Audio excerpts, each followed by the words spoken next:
हरे माधव दोस्तों, जय श्री कृष्णा, जय माता दी। आज का हमारा वीडियो है कि अगर आपको दुर्लभ बेलपत्र मिलते हैं, यानी कि आपको अगर 4 मुखी या 5 मुखी वाले बेलपत्र मिलते हैं और उससे भी ज़्यादा मुखी बेलपत्र भी कभी कभी मिलते हैं जो काफ़ी ज़्यादा दुर्लभ होते हैं, जैसे 6 मुखी, 7 मुखी, 8 मुखी, 9 मुखी, 11 मुखी या 13 मुखी बेलपत्र भी कभी कभी कुछ लोगों को मिलते हैं। तो इस तरह के दुर्लभ बेलपत्र अगर हमें मिलते हैं तो उनको किस तरह से हमें अपने बरकत स्थान पर रखना है।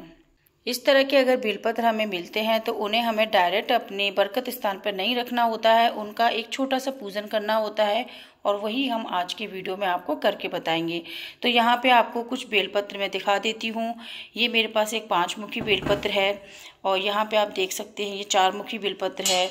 ये भी मेरे पास 4 मुखी बेलपत्र है। इस तरह से मेरे पास कुछ और भी बेलपत्र हैं। तो इनका किस तरह से पूजन करना है, साथ में पूजन करने के बाद में आप इनको लाइफ लॉन्ग किस तरह से इनको आप प्रिजर्व करके रख सकते हैं, वो भी मैं आपको लास्ट में ज़रूर बताऊँगी।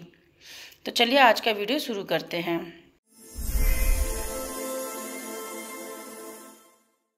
जैसा कि मैंने आपको वीडियो में बताया अभी कि हम आज के वीडियो में 4 मुखी, 5 मुखी और उससे भी ऊपर वाले जो बेलपत्र होते हैं उनका पूजन किस तरह से करेंगे। तो सबसे पहले पूजन करने के लिए क्या क्या सामग्री हमें चाहिए, वो छोटी मोटी सामग्री है जिसको मैं आपको बता देती हूँ। एक पूजन करने के लिए हमें चाहिए होगा कच्चा दूध, पानी जरूर चाहिए होगा, एक आपको लोटा ले लेना है, साथ में हमें चंदन चाहिए होगा और हमें चाहिए होंगे नंदी जी और भगवान शिवलिंग। आप चाहें तो मंदिर में जाके पूजन कर सकते हैं और आप आराम से पूजन करना चाहते हैं तो आप अपने घर पर अपने शिवलिंग जी पर पूजन जरूर कर सकते हैं। इसके बाद में हमें काली तिल चाहिए होगी और हमें अक्षत चाहिए होगा और मूंग के कुछ दाने चाहिए होंगे। ये थोड़ा सा सामान है जो हमें पूजन के लिए चाहिए। जब भी हम शिवलिंग पर बेलपत्र चढ़ाते हैं तो वह 3 मुखी बेलपत्र होता है और इसी को हम रोज पूजा में अपने में शामिल करते हैं। लेकिन कभी कभी क्या होता है कि जब हम बेलपत्र तोड़ रहे होते हैं तो कभी कभी भाग्य से हमें कुछ 4 मुखी या 5 मुखी बेलपत्र भी मिल जाते हैं। तो ऐसे बेलपत्र जब मिलते हैं तो ये बहुत ज़्यादा दुर्लभ बेलपत्र होते हैं और इन बेलपत्रों को हमें अपने पूजन स्थल पर किस तरह से रखना है, अपनी तिजोरी के अंदर बरकत स्थान पे किस तरह से रखना है, ये सब चीज़ें हम अभी जानने वाले हैं। तो सबसे पहले हम जानेंगे 4 मुखी बेलपत्र के बारे में। तो 4 मुखी जो बेलपत्र होता है, यहाँ पे आप दर्शन कर सकते हैं 4 मुखी बेलपत्र के। इस तरह से 4 मुखी बेलपत्र कई सारी शेप में मिल जाता है। यहाँ पे आप देख सकते हैं ये इस शेप का 4 मुखी बेलपत्र है। दूसरा हमारे पास 4 मुखी बेलपत्र इस तरह का है, तीसरा ये है और चौथा हमारे पास इस तरह का 4 मुखी बेलपत्र है और 5वां बेलपत्र ये है। तो ये मुझे एक ही दिन में इतने सारे बेलपत्र मिल गए थे, इसलिए मुझे लगा कि आपको मुझे ज़रूर बताना चाहिए कि इनका हमें क्या करना है। 4 मुखी बेलपत्र को शिवलिंग पर किस तरह से हमें पूजन करके अपने बरकत स्थान पर रखना है। तो सबसे पहले हम पूजन कर लेते हैं शिव जी का। तो शिव जी का पूजन करने के बाद में हम अपने जो बेलपत्र हैं उनको किस तरह से शिवलिंग के ऊपर समर्पित करेंगे वो हम आपको बताते हैं। तो आप चंदन से शिव जी का अभिषेक कर लें। सबसे पहले हमें 4 मुखी बेलपत्र लेना है और उसको इस तरह से लेके हमें शिवलिंग के ऊपर चढ़ा देना है। बेलपत्र चढ़ाने के बाद में हमें 4 लोटे शिवलिंग के ऊपर जल चढ़ाना है।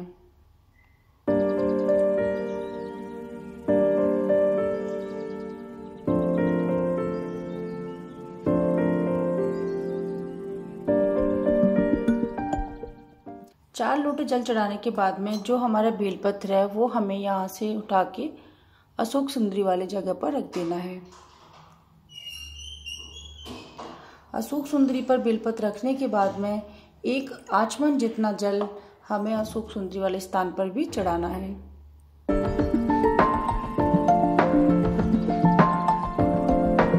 इसके बाद में 4 मुखी बेलपत्र को हमें लेके नंदी जी के सामने रख देना है।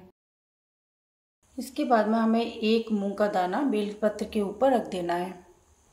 अब हमें भगवान शिव को नमस्कार करके और उनसे आशीर्वाद लेना है। अब इस बेलपत्र को ले जाके हमें बरकत वाले स्थान पर रख देना है। ऐसा करने से हमें लक्ष्मी की प्राप्ति होती है और हमारे कार्यों में बरकत होती है, धन का लाभ होता है। तो ये हमारे 4 बेलपत्र का पूजन हमने कंप्लीट कर लिया है।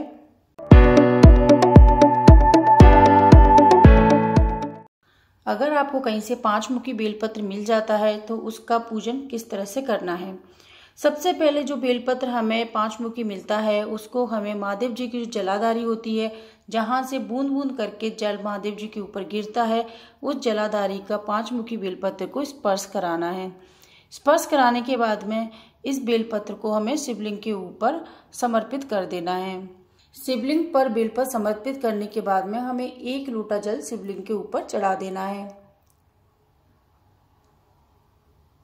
1 लोटा जल चढ़ाने के बाद में हमें 1 लोटा दूध भी शिवलिंग के ऊपर चढ़ा देना है।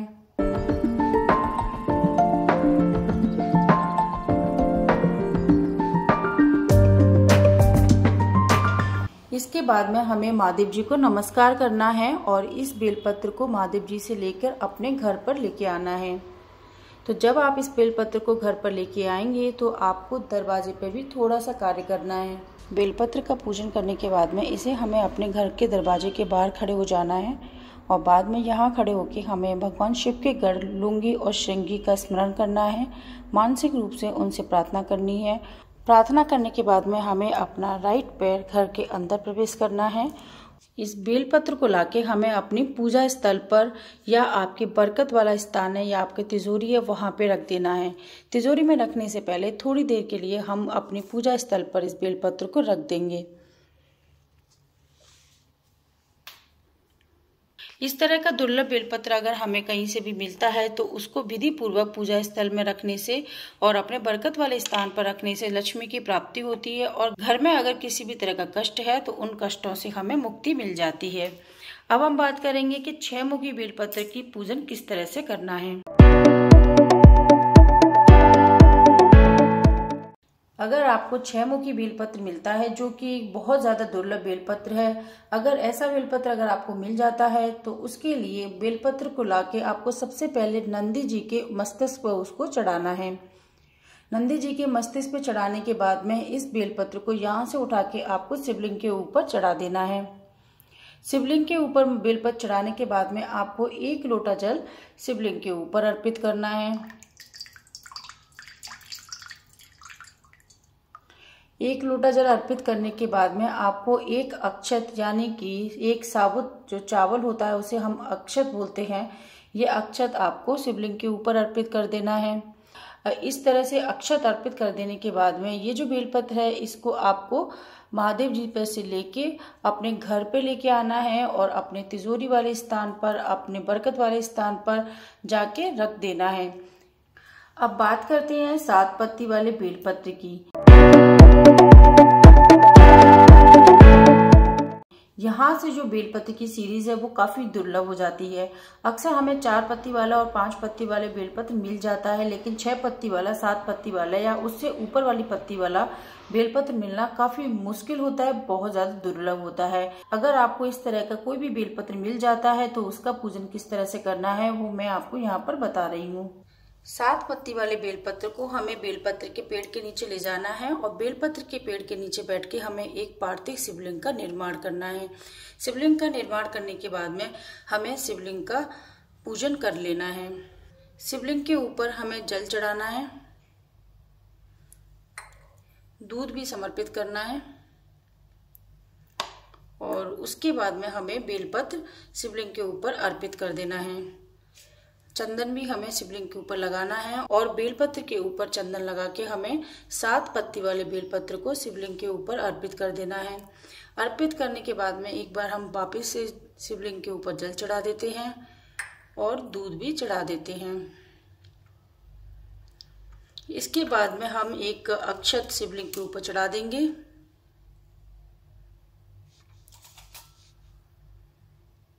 काली तिल जरूर चढ़ानी है और अब हम शिवलिंग के ऊपर काली तिल चढ़ा देते हैं और अगर आपके पास में भस्म है तो आप भस्म भी शिवलिंग को ऊपर चढ़ा दें। इस तरह से आप शिवलिंग का अभिषेक कर कर बेलपत्र को शिवलिंग पर से उठा लें। उठाने के बाद में 7 पत्ती वाले बेलपत्र को आपको वापस ले लेना है और यहाँ पर इस शिवलिंग के ऊपर हमें 3 पत्ती वाला बेलपत्र चढ़ा के आ जाना है।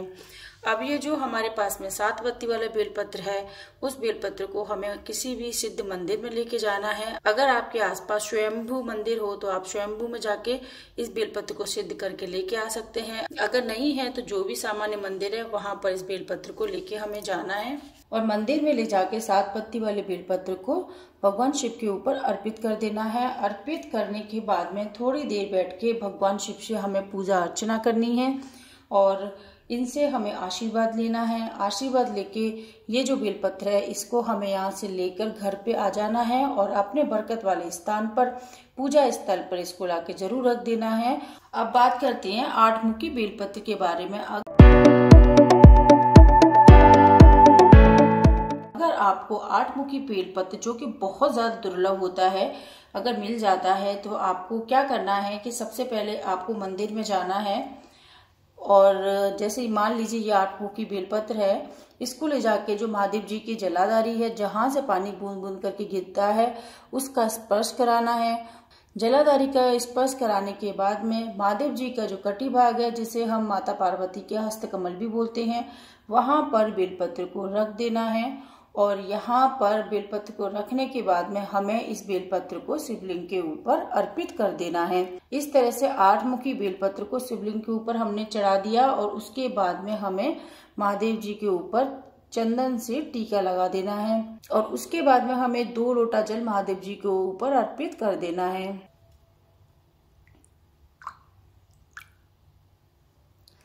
और 8 मुखी बेलपत्र की 8 पत्तियों के लिए हमें 8 मूंग के दाने महादेव जी के ऊपर अर्पित कर देने हैं।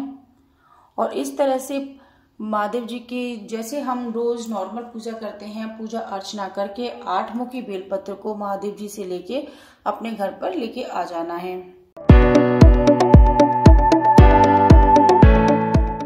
अब बात करते हैं 9 मुखी बेलपत्र के बारे में, जो बहुत ही ज्यादा दुर्लभ होता है, बहुत मुश्किल से मिलता है। अगर आपके पास में इस तरह का कोई भी बेलपत्र मिल जाता है तो उसका पूजन हमें किस तरह से करना है, बेलपत्र को किस तरह से सिद्ध करके हमें अपने पास में रखना है, क्योंकि ये बेहद ही दुर्लभ बेलपत्र है, हर किसी को मिलता नहीं है। अगर आपके पास है तो आपको किस तरह से इसका पूजन करना है। सबसे पहले आपको 9 मुखी बेलपत्र को जलाधारी पर स्पर्श कराना है। जलाधारी पर स्पर्श कराने के बाद में आपको उस बेलपत्र को महादेव जी के ऊपर अर्पित कर देना है। महादेव जी के ऊपर बेलपत्र अर्पित करने के बाद में आपको 9 लोटा जल महादेव जी के ऊपर अर्पित करना है।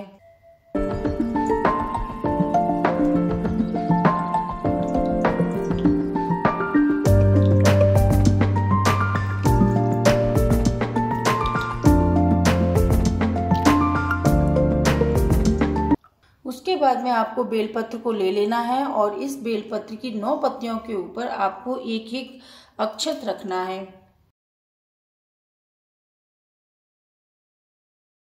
सभी 9 पत्तियों के ऊपर आपको एक एक अक्षत रख देना है और एक एक आपको मूंग का दाना रखना है।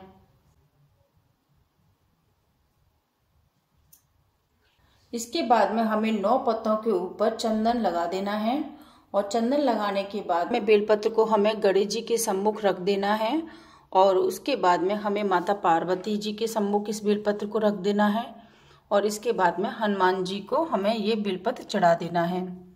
इस तरह से हमें इन तीनों देवताओं के ऊपर इस बेलपत्र को चढ़ाने के बाद में फिर इस बेलपत्र को महादेव जी के सम्मुख लेके आ जाना है और अपने दोनों हाथों में बेलपत्र को लेके भगवान शिव का स्मरण करना है। उसके बाद में मंदिर से बाहर निकलते समय हमें इस बेलपत्र को नंदी जी के दाएं पैर की तरफ रख देना है और दाएं पैर की तरफ रखने के बाद में हमें इस बेलपत्र के ऊपर 3 मूंग के दाने समर्पित कर देने हैं। इसके बाद में बेलपत्र को लेके कुर्म भगवान यानी कि कछुए के ऊपर आपको स्पर्श कराना है और इस बेलपत्र को आप फिर घर पर लेके आ सकते हैं और घर पर लेके आने के बाद में इस बेलपत्र का आप पूजा अर्चन कर सकते हैं। इस तरह से हम 9 मुखी बेलपत्र को सिद्ध कर अपने घर पर पूजा स्थल पर या अपनी बरकत स्थान पर रख सकते हैं।